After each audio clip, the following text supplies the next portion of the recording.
neste momento, Deus, através desta emissora, leva até você mais um programa de fé, com mensagens, hinos e orações a seu favor.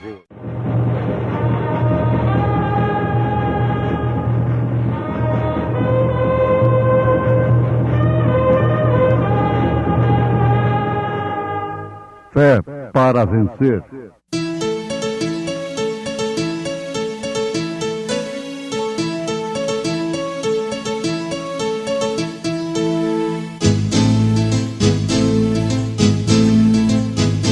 Mensageiro, Deus enviou o seu profeta, seu profeta é. Este som de alarido retumbando está, retumbando está. E as águias de Deus, e as águias de Deus já voando estão, já voando estão. Brana foi seu nome e Deus foi com ele, e Deus foi com ele. E a coluna de fogo sempre lhe seguiu, sempre lhe seguiu. A palavra ele pregou, a palavra ele pregou com fidelidade. Os passos de um homem bom são confirmados pelo Senhor. E ele deleita-se no seu caminho. Ainda que caia, não ficará prostrado, pois o Senhor o sustém com a sua mão. Pobre mendigo.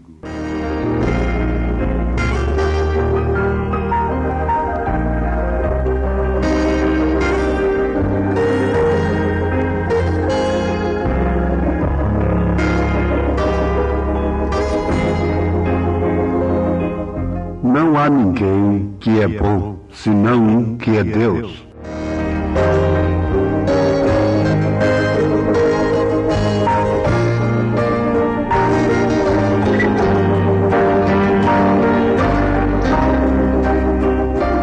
Os passos de um homem bom são confirmados pelo Senhor.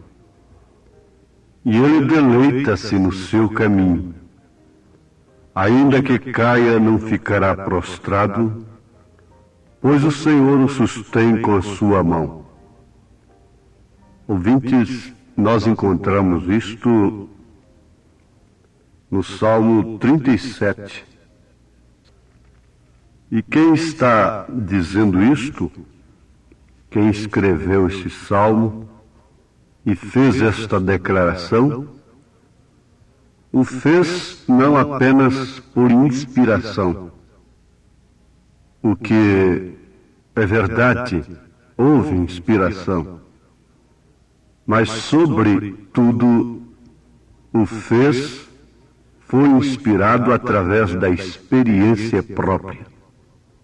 Os passos de um homem bom são confirmados pelo Senhor, e ele deleita-se no seu caminho. Ainda que caia, não ficará prostrado, pois o Senhor o sustém com a sua mão. Agora surge uma pergunta: quem é bom? Qual é o homem que é bom? Se você fosse perguntar a Saul se Davi era bom, ele dizia: aquilo é um cão, precisa morrer. Se você fosse perguntar a Joabe, ele diria: é o maior homem que eu já conheci na terra. Agora você sabe que Joabe era um grande homem. E somente um grande homem pode reconhecer um grande homem. Mas quem é o grande homem? Quem é o bom homem? Um mancebo de qualidade falou a verdade quando chegou para Jesus e disse: bom mestre, que farei para herdar a vida eterna? A resposta de Jesus ficou justamente em torno disso. E Jesus lhe disse: por que me chamas bom? Ninguém há bom senão um que é Deus. Agora, aquele mancebo de qualidade falara a verdade. Ele estava falando com um homem bom. E desde que o homem bom é Deus, então Jesus Cristo é Deus. O mancebo de qualidade acertou. Viu que de fato ele era Deus quando disse que ele era bom. Mas voltando à experiência com inspiração de Davi, os passos de um homem bom são confirmados pelo Senhor. Nós vamos encontrar que o homem bom é aquele que tem um coração segundo Deus. É aquele que tem, dentro de um pequeno lugar vago no coração, conforme a ciência já comprovou, tem Deus ali, ali está a alma. E aquela alma veio de Deus. Há muitas dores no coração e que não são confirmadas, não são reconhecidas pelos médicos através das chapas, dos exames, e o seu coração sempre dói por algum motivo. Mas é que dentro dele tem um lugarzinho vago. Vamos dizer, tem um oco, um buraquinho. E ali está a alma. E se essa alma veio de Deus, ali está Deus. E como isto vai sair numa chapa de raio-x? Você fica para cima e para baixo dizendo, eu tenho uma dor no peito esquerdo. E às vezes aquilo não é orgânico. Eles dizem, isso é psíquico. Mas não é psíquico apenas. Você sente como se fosse uma dor orgânica no seu próprio coração, no seu próprio físico. Você sabe que quando Davi cortou a orla do vestido das vestes de Saul, seu perseguidor, o seu coração doeu? E Davi não era cardíaco. Davi não era chagásio. Mas diz a palavra que seu coração doeu por ele ter feito aquilo, porquanto Saul, sendo um perseguidor de morte de sua vida, da vida de Davi, era assim mesmo ungido do Senhor. Você nunca encontra Davi perseguindo a Saul, mas sempre Saul atrás de Davi, nos passos de Davi. E você não encontra Saul nos fracassos que Davi foi encontrado. Nem mesmo na guerra, às vezes, quando chegou a vez de sua morte, a não ser quando chegou a vez do seu fim, mesmo no sentido moral, em todos os aspectos. Parece que Saul tinha mais condição do que Davi. E quanta gente não foi engodada com aquilo? Gente boa, sincera. Não é certo?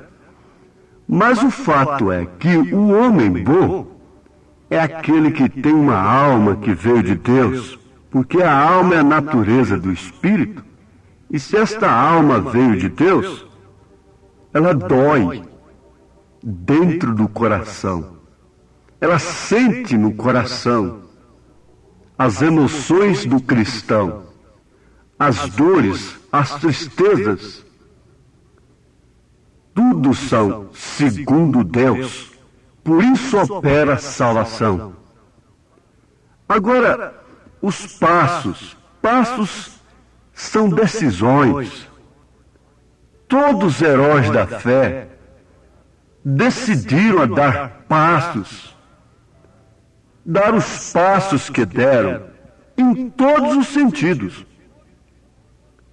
Mesmo nos sentidos que para nós foram errados, como no caso de Abraão, apostatando-se, mentindo, Elias fugindo de Jezabel, Moisés naqueles passos. Enfim, todos os passos deles foram confirmados pelo Senhor. Todas as suas decisões, todas as suas práticas, mesmo parecendo erradas aos nossos olhos.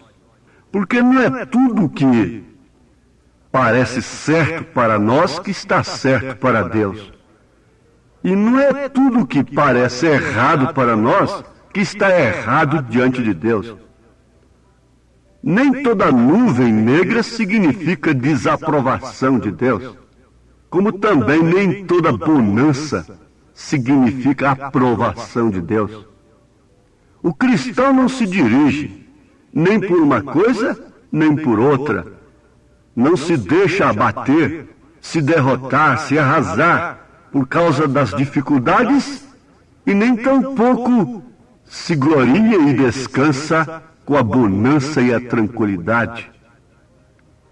Então todos os heróis da fé decidiram. Rebeca decidiu. Quando o mensageiro chegou, a ornou com os dons e ela teve que decidir deixar a casa dos pais e ir ao encontro de Isaque, o que seria seu esposo. Ela decidiu, deu passo, e seus passos foram confirmados pelo Senhor. Ruth decidiu ficar do lado mais difícil, do lado da amargura, porquanto sua sogra, Noemi, chegou a dizer: não me chame de Noemi, mas sim de Mara, que quer dizer amargura. Note a decisão de Ruth. Ruth decidindo. Raabe decidiu receber os espias de Israel em sua casa, acolhê-los, arriscando sua própria vida, passo que foi a salvação de sua vida, de sua família, de seu futuro, de sua alma. Moisés teve que decidir ser faraó ou sofrer com o povo de Deus no deserto. Hoje, como faraó, ele seria apenas uma múmia. Mas que decisão gloriosa tens feito! Uma longa porção dos céus esperou por ele. E por isso ele foi visto no Monte da Transfiguração com Elias, e está profetizado em Apocalipse capítulo 11, para voltar no ministério para os judeus. Davi decidiu. Davi teve que decidir mesmo até deixar o seu rebanho, deixar o campo, enfrentar a política, enfrentar o trono, enfrentar Golias, enfrentar mulheres, enfrentar homens, enfrentar dinheiro, fama e tudo que possa derrubar um homem. E Deus deixar ele passar por tudo e depois ainda mostrar que não tinha saído dele, quando ele disse: não retires de mim o teu Espírito Santo. Parece que ele, como homem, estava na estaca zero. Sim, meu ouvinte, meu amado irmão, eu sei que Deus está falando também de você, porque quando ele fala dos personagens bíblicos, quando ele fala das Escrituras, ele está falando de cada cristão. Sadraque, Misaque, Abednego decidiram irem para a fornalha, a não prostrarem-se diante da estátua de Nabucodonosor. Abraão decidiu até mesmo apostatar-se, decidiu mentir que Sara não era sua esposa, mas nada disso anulou. Nada disso anulou a sua fé, nada disso anulou a sua chamada, a sua eleição, e não o riscou do livro como pai da fé. Agora, se muitos de nossos companheiros fosse escrever um Novo Testamento hoje, eles escreveriam sobre a apostasia e a mentira de Abraão. Escreveriam e falariam e comentariam o adultério de Davi. Mas quem foi que escreveu o Novo Testamento? Sim, foi o Espírito Santo quem escreveu. O Espírito Santo foi quem escreveu o Novo Testamento e por isso não escreveu a apostasia, a mentira, as fraquezas destes heróis da fé do Velho Testamento. Mas aqui vem o ânimo, sabendo que é o Espírito Santo que escreveu a história deles em Hebreus 11, e em todo o Novo Testamento, você fica sabendo também quem escreve a sua história como uma cristã, como um cristão. Quem escreve a história dos escolhidos é o mesmo Espírito Santo. E o Espírito Santo não é um farejador como o cão é. Ele não tem a natureza de cão, ele tem a natureza de pomba. É completamente diferente. O Espírito Santo não tem fel, por isso ele não ingere coisas que fermentam o seu corpo. A pomba não o faz porque ela não tem fel. Agora, se um cristão, dizendo-se cristão, e tem fel, ele vive sempre assimilando as carniças dos outros, o passado dos outros, o presente dos outros e até profetizando o futuro de outros. Mas por quê? Porque eles são aves que têm fel, eles são abutres, eles farejam de longe, eles têm a natureza do cão que pode perseguir a perdiz através de um cheiro, de um faro no seu rasto, e ele vai até apanhar. Isto é certo, isto é verdade. O que estamos falando é a Bíblia escrita pelo próprio Espírito Santo. Se quisermos perseguir, perseguiremos. Se quisermos ver o que o diabo está fazendo, nós temos muito o que criticar. Mas se quisermos ver o que Deus está fazendo, nós temos muito o que louvar, o que agradecer. Nós temos muito o que ver no ministério de Deus na terra nesta era. Ele é fraco, ele é escondido aos sábios entendidos, mas ele não pode ser entendido a não ser pelos escolhidos que não perguntam, que não cogitam, que não especulam, mas que creem apenas. Esse é o ministério do Espírito Santo. Você encontra Saul versus Davi, mas você não encontra Davi versus Saul. Você encontra Deus versus Saul. Saul se fez inimigo de Deus, diz Samuel. Ele não se fez inimigo de Davi, porquanto o coração de Davi era um coração bom. Deus habitava nele, ele não tinha maldade, ele não tinha amargura, ele não perseguia. E quando ele cortou a orla do vestido do seu perseguidor, o seu coração doeu. A falsa igreja sempre perseguiu a verdadeira. A verdadeira nunca perseguiu. A falsa igreja levou o cristão às arenas. Agora, se quisermos, ele atua desta forma. Se desejarmos, ele nos coloca deste lado. Você vai decidir. Os passos de um homem bom são confirmados pelo Senhor. De Jesus que se quisermos, obteremos paz e amor, entregando nossas vidas aos cuidados do Senhor. Se deixarmos que Ele atue com o seu grande poder,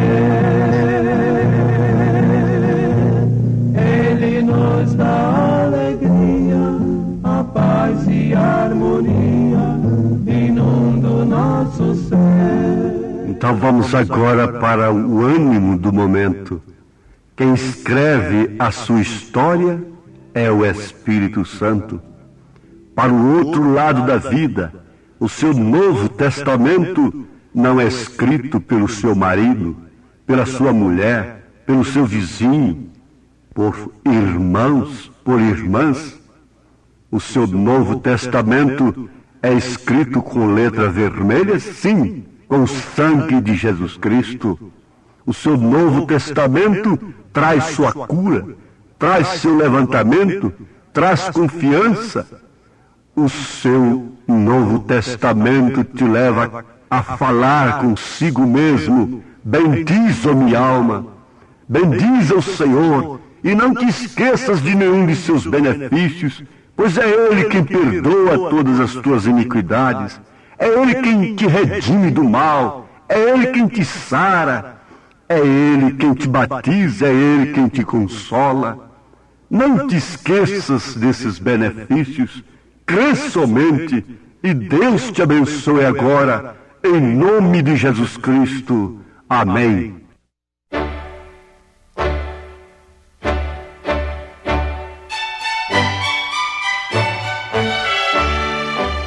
Ouvintes, escreva-nos pela caixa postal de número 15.020, 15020, CEP 74.501-970, Goiânia, Goiás. O nosso endereço na internet é www.apalavraoriginal.org.br. Volte a nos ouvir amanhã novamente neste mesmo horário, nesta emissora, se o Senhor nos permitir, com fé no Filho de Deus, a fé que vence o mundo.